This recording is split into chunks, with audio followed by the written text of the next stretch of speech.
TV ప్రేక్షకులకు నమస్కారం. భగవంతుడు ఎక్కడ ఉన్నాడు అనే ప్రశ్నకు ఎటువంటి సమాధానం చెప్తాం? ఎక్కడ పడితే అక్కడే ఉన్నాడు. లేకపోతే అబ్బో భగవంతుడా చాలా కష్టం భగవంతుడిని పోల్చుకోవాలంటే అని కొంతమంది. ఎందుకు అంటే ప్రతి పదార్థంలో భగవంతుణ్ణి చూడడము అలవాటు చేసుకోవడం నిజంగా అది చాలా కష్టమైన సాధన కదా. అటువంటి సాధన చేసిన వాళ్ళు అంతటా పరబ్రహ్మ స్వరూపాన్ని చూడగలుగుతారు. వాళ్ళు గాలిలో, వానలో, నిప్పులో, నీరులో, అలాగే భూమి, ఆకాశము అంతటా భగవంతుడే ఉన్నాడు.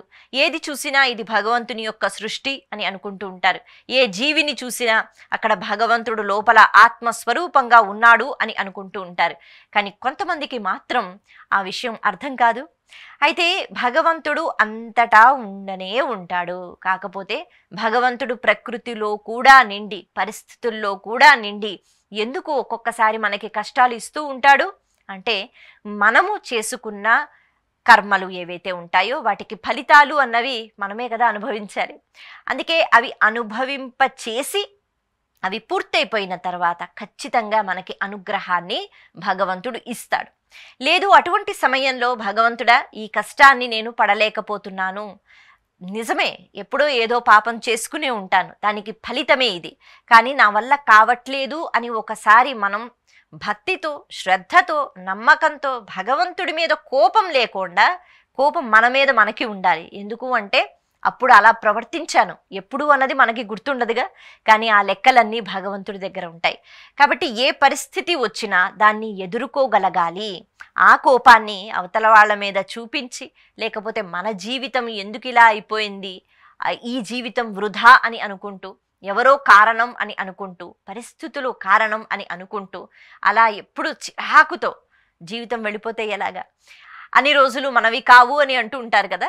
కాలం అన్నది ఎప్పుడూ విడిచిపెట్టదు. ఇంకా భగవంతుణ్ణి వేడుకుంటే ఆయనైనా కొంచెం అనుగ్రహాన్ని ఇస్తారు కానీ కాలం మాత్రం విడిచిపెట్టదట.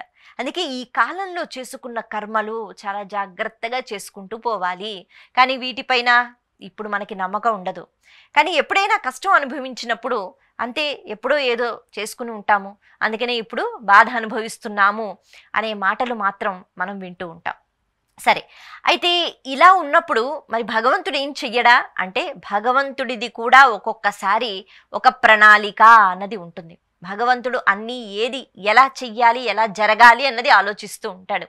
చాలా సందర్భాలలో మనం ఒకటి చేద్దాం అనుకుంటాం, కానీ ఆ పని అవ్వదు, లేకపోతే అందులో పరాజయం, మనం చాలా బాధపడిపోతూ ఉంటాం. ఎందుకు ఈ పని జరగలేదు, ఎందుకు నేను ఇక్కడ విజయం సాధించలేదు, భగవంతుడు ఎందుకు నాకు తోడుగా లేడు అని అనుకుంటాం.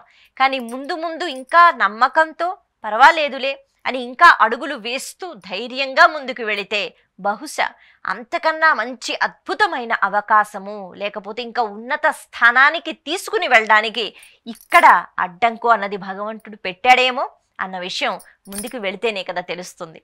కానీ చాలామంది అక్కడే ఆగిపోతారు. ఈ పని నేను చేశాను, నేను కష్టపడ్డాను, కానీ ఎవరు నాకు సహకరించలేదు, భగవంతుడు కూడా విడిచిపెట్టేశాడు అని, ఇంతే నా జీవితం అని ఆగిపోతూ ఉంటారు.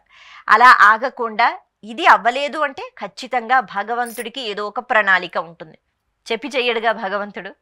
అందుకని ఓర్పుతో, సహనంతో అడుగులు ముందుకు వేస్తూ ఉండాలి. ఏమో ఇంకాస్త ముందుకెళితే అక్కడ భగవంతుడు మన కోసం ఏం ఏర్పాటు చేశాడో చేస్తాడు, ఖచ్చితంగా చేస్తాడు. ఆ నమ్మకంతోనే మనం ముందుకు వెళ్ళాలి. ఒకవేళ అటువంటిది ఏమీ లేకపోయినా మళ్ళీ ధైర్యం తెచ్చుకుని మళ్ళీ మన సాధన, పట్టుదలతో అడుగులు వేయటం మనం నేర్చుకోవాలి. అందుకే చాలా సందర్భాలలో మనం ఓడిపోయాము. సరే, ఎందుకు ఓడిపోయాము? ఏదో ఒక కారణం ఉండే ఉంటుంది. బహుశా ఇది నాకు సరైంది కాదేమో, బహుశా ఇంకేమైనా నా జీవితంలో ముందు ఉంటుందేమో అని మనం అనుకోగలగాలి. దీనికి సంబంధించి ఒక చిన్న కథ మనం చెప్పుకుందాం, మనకి ఇంకా బాగా అర్థమవుతుంది. ఒక ఊర్లో ఒక దేవాలయం ఉంది. అక్కడ శ్రీకృష్ణ పరమాత్మ ఉన్నారు. ఆ దేవాలయాన్ని ఊడుస్తున్న వ్యక్తి ఒక అతను ఉన్నాడు. అంటే ప్రతిరోజు ఆయన పని ఏంటంటే దేవాలయం చక్కగా ఊడ్చి శుభ్రపరిచి అక్కడ ముగ్గులు వేసి వెళ్ళిపోతూ ఉంటాడనమాట. ఆయన ఎప్పుడు కృష్ణుడితో అలా మాట్లాడుతూ ఉంటాడు. అంటే ఆ కృష్ణ విగ్రహంతో మాట్లాడుతూ ఉంటాడు. ఒకరోజు కృష్ణుడిని చూసి అడుగుతాడట, స్వామి ఎప్పుడు అలా నించుంటావు కదా అంటే కృష్ణుడు మనకి సాధారణంగా ఆ గోవులు పక్కన ఉంటాయి, అంటే విగ్రహాలలో ఆ మురళి పట్టుకుని అలా ఉంటాడు కదా, ఎప్పుడు అలా నించుంటావు కదా, నువ్వు అలసిపోవా అంటే నీకు అలా నించుని ఉంటే నీకేం అనిపించదా? మేము చూడు ఎన్ని పనులు చేస్తుంటాం. ఇప్పుడు ఊడుస్తానా, ఆ తర్వాత ఇంటికి వెళ్ళిపోతాను, విశ్రాంతి తీసుకుంటాను, మళ్ళీ వస్తాను, మళ్ళీ ఊడుస్తాను, మళ్ళీ వెళ్ళిపోతాను, రాత్రి హాయిగా పడుకుంటాను, మళ్ళీ పొద్దున్న లేచి చక్కగా తిని వస్తాను. అంటే ఇలాగా మా కర్మలు ఏవైతే ఉన్నాయో వీటిలో మార్పులు ఉంటున్నాయి కదా, నువ్వు అలా నించునే ఉంటావు కదా, నీకేం అనిపించదా అని అడుగుతాట. అడిగితే కృష్ణుడు కూడా లోపల నుంచి మాట్లాడుతున్నాడు. అంటే ఆ భక్తుడు కదా, భక్తుడికి సమాధానం చెప్తున్నాడు. కృష్ణుడు అంటాడు, మరేం చేయాలి, ఇది నా పని, నేను ఇక్కడ ఉండి అందరినీ చూసుకుంటూ ఉంటాను, అందుకే నేను ఇలాగే ఉంటాను. పాపం ఈ భక్తుడికి అనిపించింది, కృష్ణ నువ్వు ఎంతకైనా అలా ఉంటావు, అదే పని ఎప్పటి నుంచో చేస్తున్నావు కదా, అలా నించుని ఉండడమే కదా, ఒక పని చేయి, నువ్వు నేనుగా మారిపో, నేను నీలా మారిపోతాను, నీకు ఆ శక్తులు ఉంటాయి కదా, మాకైతే ఉండవు, అందుకని నువ్వు నా పాత్రలోకి వచ్చాయి, అంటే నాలా వచ్చాయి, చక్కగా నీకు మార్పు అన్నది ఉంటుంది. అంటే కృష్ణుడు అంటాడు, అవునా, సరే అయితే నేను నీలా అయిపోతాను, అంటే ఒక్కరోజుకి నేను నీలా అయిపోతాను, నువ్వు నాలా అయిపో. భక్తుడు కోరాడు కదా, కృష్ణుడు కాదనలేడు. కృష్ణుడు అంటాడు, నేను నీలా అయిపోతాను, నువ్వు చేసిన పనులన్నీ నేను చేసేస్తాను, కానీ నువ్వు నాలా అయినప్పుడు మాత్రం చలించకు, నువ్వు మాత్రం సొంత నిర్ణయాలు తీసుకోకు, ఎందుకంటే ఆయన దేవుడు కాదు కదా, దేవుడు చేసే పనులు మనం చెయ్యలేము, మనం చేసే పనులన్నీ దేవుడు చేయగలుగుతాడు, అందుకే ఆ ఊడ్చడము శుభ్రపరచడం అంతా దేవుడు చేసేయగలడు, కానీ దేవుడు చేసిన పనులు మనం చెయ్యలేము, చెయ్యకూడదు, అటువంటి సాహసం చెయ్యకూడదు, అందుకే నువ్వు నించున్నావు కదా, నువ్వు మాత్రం అసలు ఏమీ మాట్లాడకుండా అసలు చలించవద్దు, నువ్వు అలాగే ఉండు అంటే అలాగే ఉంటాను అంటాడు ఆ భక్తుడు. సరే ఆ మన్నాడు ఇద్దరు మారిపోయారనమాట. ఇప్పుడు ఆ ఊడ్చే అతను శ్రీకృష్ణ పరమాత్మ, ఇక్కడ శ్రీకృష్ణ పరమాత్మగా ఏ విగ్రహం అయితే ఉందో ఆ గుడిలో, అది ఆ ఊడ్చేవాణి యొక్క ఆత్మ లేకపోతే శరీరం అందులో ప్రవేశించిందనమాట. సరే ఇప్పుడు ఆ ఆలయం ఊడుస్తున్నాడు శ్రీకృష్ణ పరమాత్మ, చాలా మంది భక్తులు వస్తూ ఉంటారు కదా. ఒక ధనికుడు అక్కడికి వచ్చాడు, బాగా డబ్బుంది అతని దగ్గర, బోల్డన్ని కాసులు అవి తీసుకుని వచ్చాడు, అలాగే బోల్డంత ధనం కూడా తీసుకుని వచ్చాడు, ఎక్కడికో వెడుతున్నాడు. మధ్యలో ఈ ఆలయం వచ్చింది కదా, వచ్చాడు, కృష్ణుడికి దండం పెట్టుకున్నాడు, అక్కడ హుండీలో కొద్దిగా డబ్బులు వేశాడు, ఆ తర్వాత వెళ్ళిపోయాడు. అయితే వెళ్ళిపోయేటప్పుడు తను డబ్బులు పెట్టిన పాత్ర ఏదైతే ఉంటుందో అది అక్కడే మర్చిపోతాడు, అది భగవంతుడికి ఇవ్వడు, కొద్దిగా ఇస్తాడు, ఆ తర్వాత మర్చిపోతాడు, అక్కడి నుంచి వెళ్ళిపోతాడు. ఆ తర్వాత ఒక పేదవాడు వస్తాడు, అంటే ఇవన్నీ చూస్తున్నాడు, కృష్ణుడిగా నించుని ఆ ఊడ్చుకునే అతను చూస్తున్నాడు, కృష్ణుడు ఆ పనుల్లో ఉంటున్నాడు. ఆ తర్వాత ఒక పేదవాడు వచ్చాడు, ఆ పేదవాడు వచ్చి ఏడుస్తున్నట్ట ఆ విగ్రహంని చూస్తూ, కృష్ణ ఆకలి బాధ తట్టుకోలేకపోతున్నాను, చాలా రోజులైంది, మా ఇంట్లో పిల్లలు కూడా ఏమీ తినలేకపోతున్నారు, అంటే విపరీతమైన దారిద్ర్యాన్ని మేము అనుభవిస్తున్నాము, పిల్లలకి కూడా ఏం పెట్టే స్థితిలో నేను లేను, నాకు దయచేసి నువ్వు ఏదో ఒక రకంగా సహాయం చెయ్యవా అని ఆయన వేడుకుంటున్నాడు, ఏడుస్తున్నాడు, ఆయన కష్టాలు ఆయన చెప్పుకుంటున్నాడు. అలా ఆయన కృష్ణుడిని ప్రార్థించి వెళ్ళిపోతూ ఉంటే ఆయనకి ఈ పాత్ర ఏదైతే, అంటే ఆ ధనికుడు మర్చిపోయాడు కదా ధనం, అది కనిపిస్తుంది. అలా కనిపించిన వెంటనే చుట్టూ చూస్తాడు, ఎవరు ఉండరు. అయితే కొంచెం అటు ఇటు ప్రదక్షిణాలు చేస్తూ ఆగుతాడు, ఎవరు అక్కడ ఉండరు. అనుకుంటాడు, కృష్ణ పరమాత్మ నా బాధ చూసి నాకు ఇచ్చాడు, ఎందుకంటే నాకు విపరీతమైన దారిద్ర్యం ఉంది కదా, నేను అడిగాను, అందుకే కృష్ణుడు ఇచ్చాడు అంటూ ఆనందంగా ఆ డబ్బులు పట్టుకుని అతను వెళ్ళిపోయాడు. ఆ తర్వాత ఒక వ్యాపారి వచ్చాడు. అతని పని ఏమిటి అంటే ఓడలో ప్రయాణం చేయటం, వ్యాపారం చేసుకోవటం, వేరే దేశాల లేకపోతే వేరే ఊర్లకి వెళ్ళి అక్కడ ఆ వ్యాపారం అంతా చేసుకున్న తర్వాత మళ్ళీ తిరిగి వచ్చేయటం, సరుకులు అవి అమ్మటం. ఆయన వచ్చాడు, వచ్చి కృష్ణ మరి నేను ఈరోజు వెళుతున్నాను, నా వ్యాపారం అంతా బాగా జరగాలి అంటూ నేను నిన్ను కోరుకుంటున్నానని ఆయన కోరికలు ఆయన చెప్పుకుంటున్నాడు.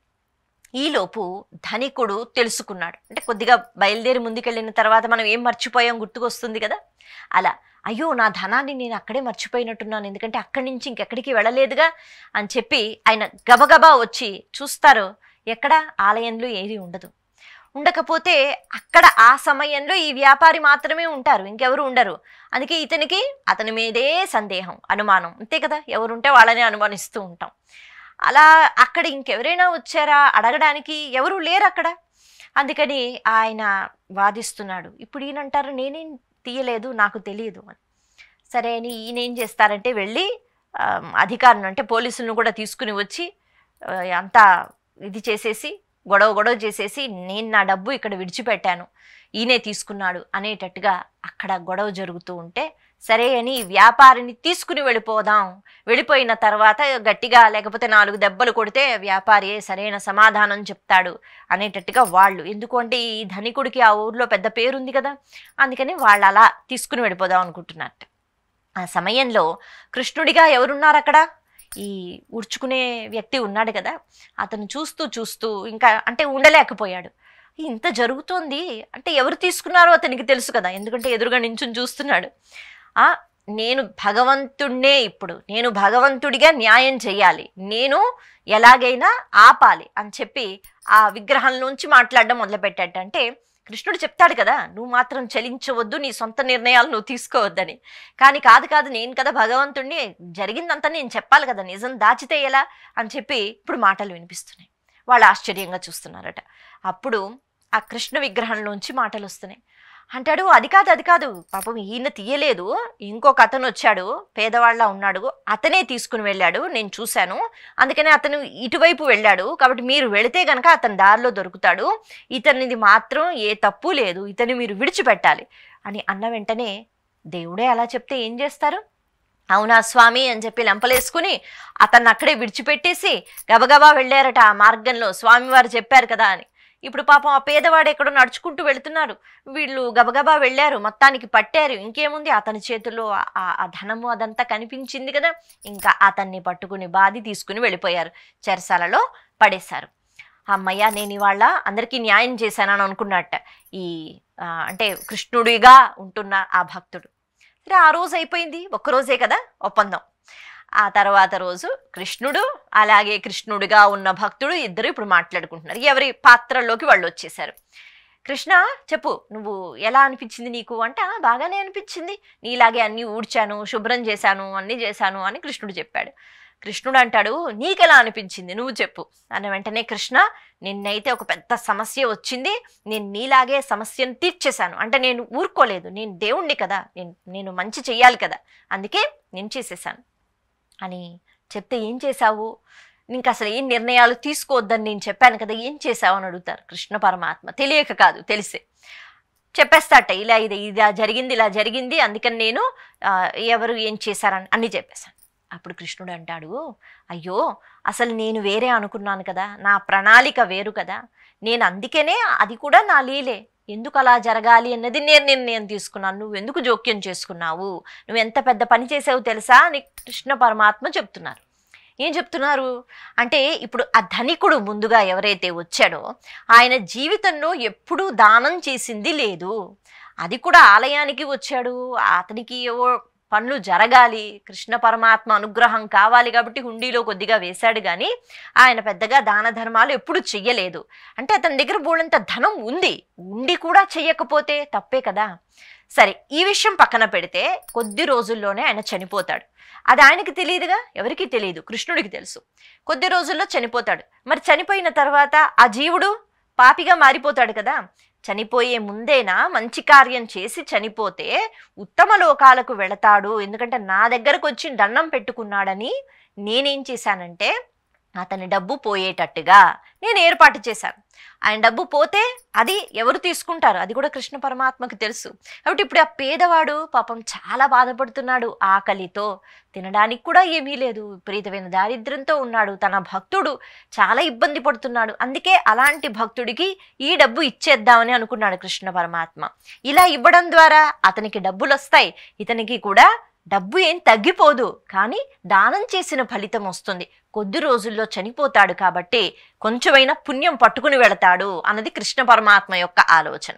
సరే, మరి మధ్యలో ఈ వ్యాపారి వచ్చాడుగా, ఆ వ్యాపారినే ఒకవేళ పోలీసులు తీసుకుని వెళ్ళిపోతే, చెరసాలలో పెట్టేస్తే మరి అప్పుడు అన్యాయం జరిగినట్టు కాదా అంటే, ఆ వ్యాపారి ఆ రోజు బయలుదేరాలని అనుకున్నాడు కదా, ఆ రోజు అతనికి పెద్ద గండం ఉంది, అంటే సముద్ర ప్రయాణం కదా, ఆ తుఫాను రావచ్చు, లేకపోతే ఆ ఓడ మునిగిపోతుంది, ఇటువంటి అవకాశాలు ఆ రోజు ఉన్నాయి. ఆ గండం తప్పాలనే ఆయన్ని కొన్ని రోజులు చెరసాలలో పెట్టేసిన, కొద్ది రోజులు అతను బాధపడినా ఆయన ప్రాణానికి ఎటువంటి ప్రమాదము ఉండదు. మళ్ళీ ఆయన చక్కగా వ్యాపారం చేసుకోగలుగుతాడు. లేకపోతే ఆయన దగ్గర డబ్బులు ఉన్నాయి కాబట్టి ఏదో ఒక రకంగా చెరసాల నుంచి బయటకు వస్తాడు, ఆయన చూసుకుంటాడు.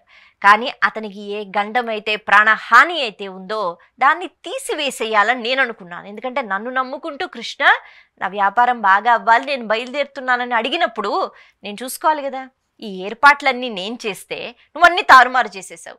ఇప్పుడు ఆ పేదవాడికి డబ్బు లేదు, పాపం అతను చెరసాలలో ఉన్నాడు. ఈ ధనికుడు ఆ డబ్బు తీసుకొచ్చి మళ్ళీ ఇచ్చేశారుగా, అంటే దానం చేసినట్టు కాదు. అంటే ఇప్పుడు చనిపోయిన తర్వాత ఏ పుణ్యము లేకుండా ఆ జీవుడు అలా తిరుగుతూ ఉంటాడు. పాపం ఆ వ్యాపారిని విడిచిపెట్టేశారు కాబట్టి ఖచ్చితంగా సముద్ర ప్రయాణం చేస్తాడు.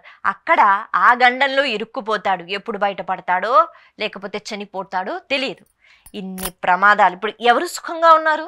ఎవరికీ ఆనందం లేదు. కానీ ఏ రకంగా అయితే జరగవలసి ఉందో అందులో ఖచ్చితంగా ముగ్గురికి ఏదో ఒక ప్రయోజనం ఉంది అంటే అప్పుడు అవునా కృష్ణ, అమ్మో నువ్వు చేసే పని నిజంగా చాలా కష్టం, నేనేదో దేవుణ్ణి కదా అని నా నిర్ణయం నేను తీసుకున్నాను, నన్ను క్షమించు అంటాడట ఈ భక్తుడు.